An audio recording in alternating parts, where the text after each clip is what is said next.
soy Andrés Intriago, estudiante de la carrera de Medicina de la Universidad Laica Loyola Alfaro de Manabí, encargado de la cátedra el Dr. Ernesto López. Hoy hablaremos sobre el tema de la arteria axilar. La arteria axilar es la continuación principalmente de la arteria subclavia. La arteria subclavia se origina del tronco brachiocefálico, donde ésta hace contacto con lo que es la arteria aórtica, a diferencia de la arteria subclavia izquierda, que esta se origina directamente del callador aórtico. La arteria subclavia se apoya de la primera costilla. Esta atraviesa lo que es la región axilar y se forma la arteria axilar. Entonces, la arteria axilar comienza en el borde posterior de la clavícula y se extiende hasta el borde inferior del músculo pectoral mayor. Otros autores manifiestan que la arteria axilar inicia en lo que es en el borde inferior o posterior de la clavícula y se extiende hasta el borde inferior del músculo redondo mayor. Esto dependiendo del texto en el cual se basa. Relaciones. La arteria axilar se relaciona con diferentes elementos.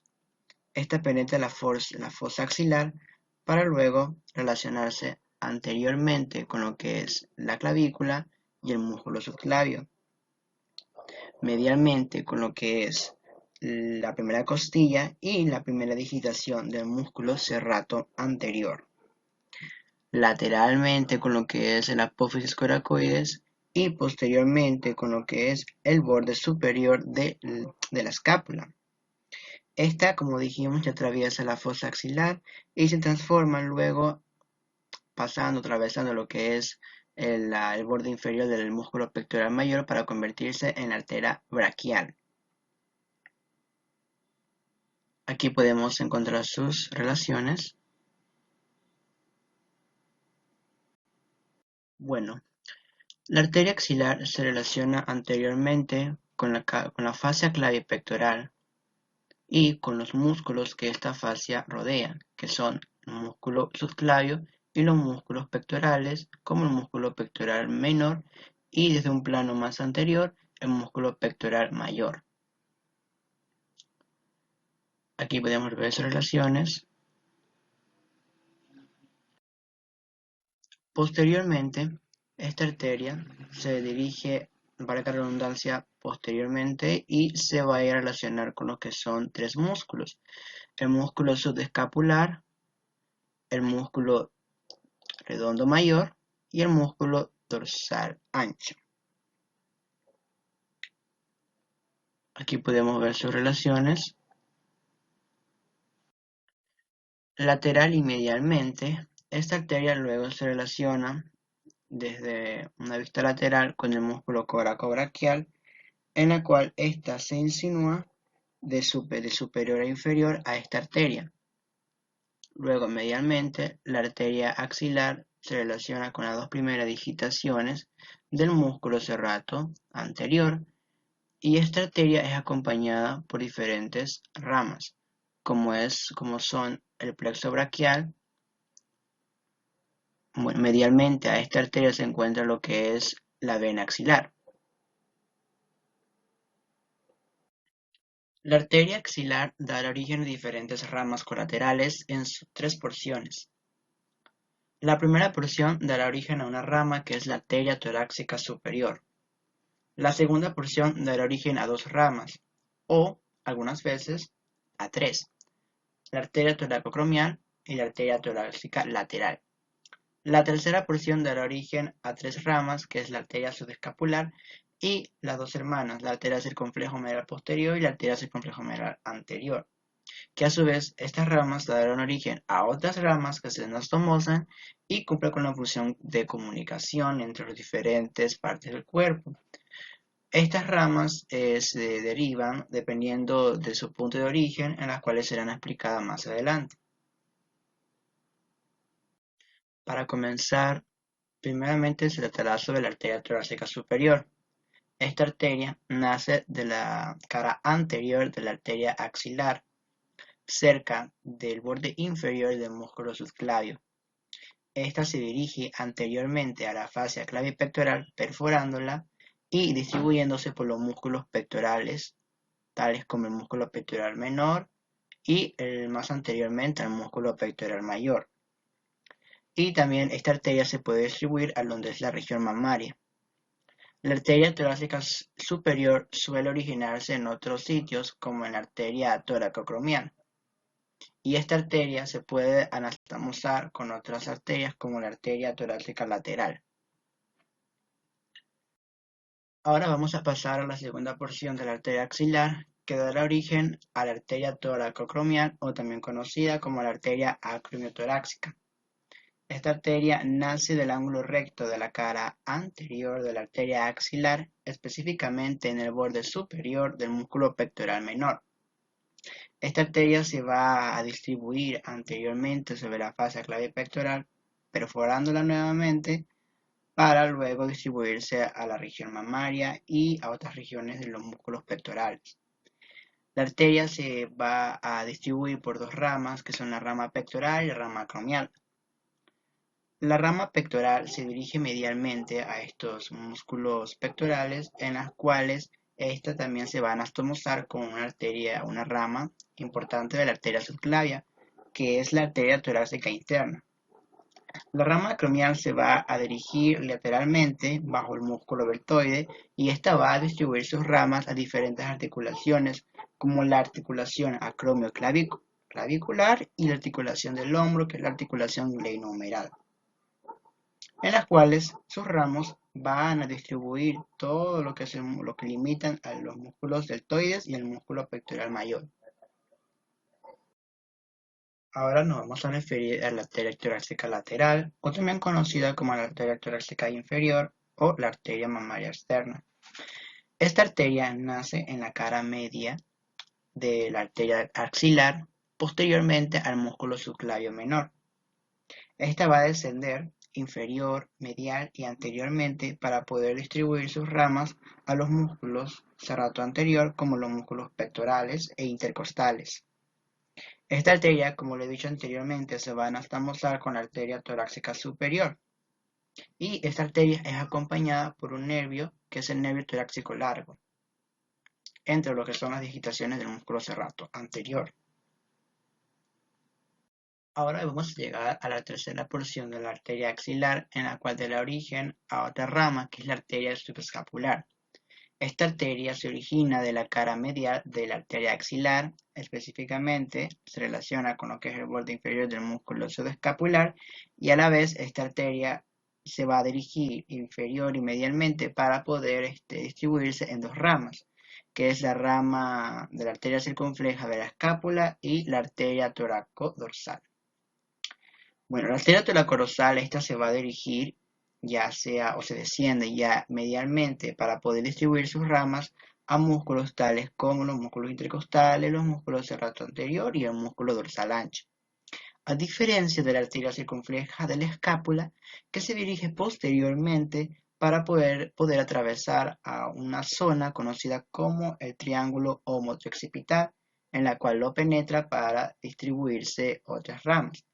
Este triángulo homotroccipital se delimita por los siguientes músculos, como es en la parte lateral se encuentra lo que es la cabeza larga del tríceps braquial, en su parte superior a lo que es el músculo redondo menor y en su parte inferior a lo que es el músculo redondo mayor. Como he dicho, la arteria circunfleja de la escápula se direcciona posteriormente para distribuirse en diferentes ramas, como es la rama anterior, que se va a distribuir a lo que es el músculo subescapular. Tenemos otra rama que es la rama posterior o medial, en la cual se va a distribuir a lo que son los huesos de la escápula. La rama posterior o medial se puede distribuir a lo que es la fosa infraespinosa y a la vez esta se va a anastomosar con otra rama de la arteria subclavia, que es la arteria supraescapular.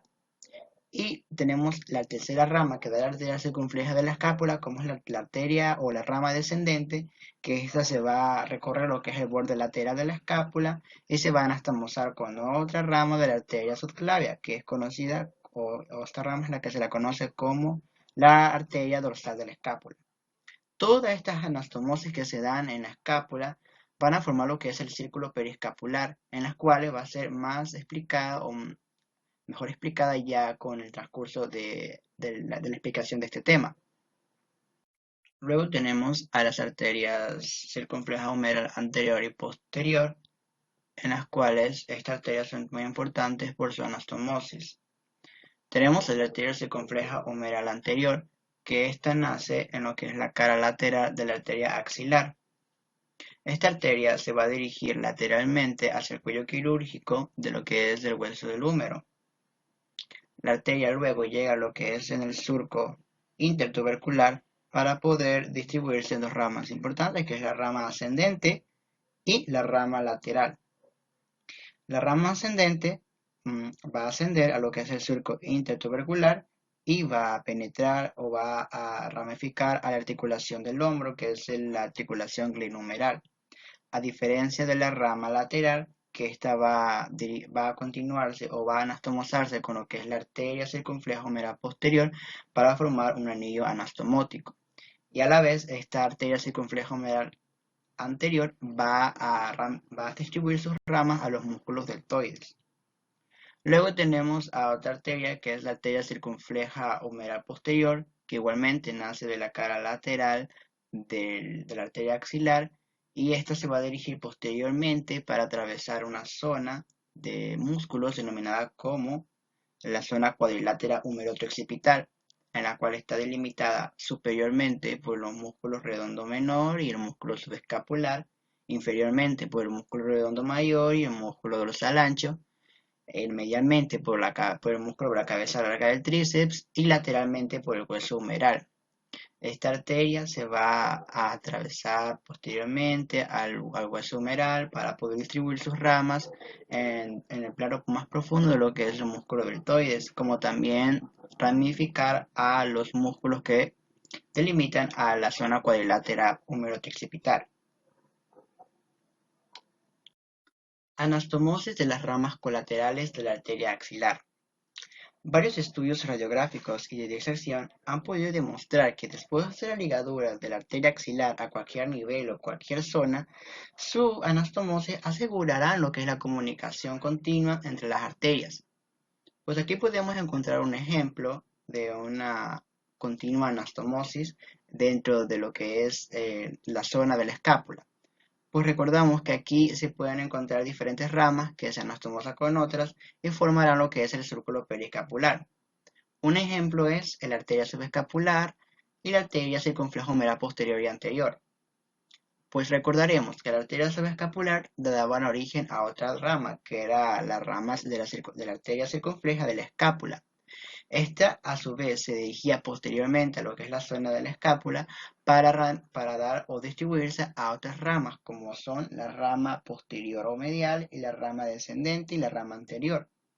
Pues recordemos que la rama posterior o medial, esta se va a distribuir lo que era la zona infraespinosa para luego anastomosarse con la arteria sobreescapular, que era una arteria proveniente de la arteria subclavia, en la cual otra rama que daba origen a lo que es la arteria circunfleja de la escápula era la rama de descendente, que al igual que la rama posterior o medial se anastomosaba con lo que era la arteria dorsal de la escápula, otra arteria proveniente de la arteria subclavia. Como también la arteria circunfleja humeral posterior se anastomosa con lo que es la arteria circunfleja humeral anterior, formando un disco anastomótico, donde superiormente se anastomosaba con lo que es una rama de la arteria toracoacromial, que era la rama acromial, y donde inferiormente se anastomosaba con una arteria o una rama de la arteria braquial, que era la rama deltoidea. Todo esto, como ya he mencionado, forman el círculo periescapular, donde sus comunicaciones son constantes. Por lo que podemos concluir que estas anastomosis son tan frecuentes dentro de la superficie como profundidad de los músculos, donde se pueden introducir dentro del periósteo de la escápula y del húmero, donde gracias a su anastomosis esta comunicación no se van a perder. Gracias. Eso fue todo el tema de la arteria axilar. Espero se haya entendido y nos veremos en la próxima.